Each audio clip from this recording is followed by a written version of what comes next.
Vepra e vëllezërve Janaki dhe Milton Manakia kanë ardhur në mjediset e Universitetit Fanoli të Korçës në një ekspozit. Vëllezërit me origjinë vllahe kanë lindur në një fshat të Pindit dhe njihen si pionerët e parë të fotografisë profesionale në Ballkan. Manaki Brothers kanë fotografuar judenj, të krishterë, musliman, gjithçka. Në 1905 vizituan Bukureshtin, ku filmuan e krijuan film me metrazh të shkurtër. Mbretërit e Romuni dhanë para për t'i vlerësuar.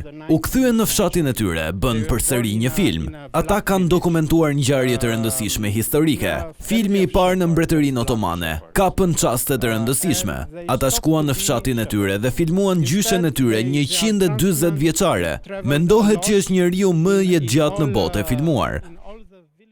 Për dekanën e Fakultetit të Edukimit në Universitetin e Korçës, vëllezërit Manakia kanë bërë një punë të jashtëzakonshme fotografike, si dhe dokumentare edhe në zonat e Korçës. Kanë fotografuar shumë treva shqiptare përveç të tjerave, kanë një fotografi shumë interesante të Voskopojës, kanë fotografi interesante të fshatrave të Korçës, të vetë qytetit të Korçës si një qendër ku ndërthuren kulturat dhe identitetet, kanë pasur miqësi me figura shumë të shquara të botës letrare, kulturore dhe historike shqiptare. Në këtë ekspozit janë paraqitur më shumë se 40 fotografi të atyre që shërbyen edhe si fotografët personal të mbretërve në Rumani, Greqi dhe Turqi.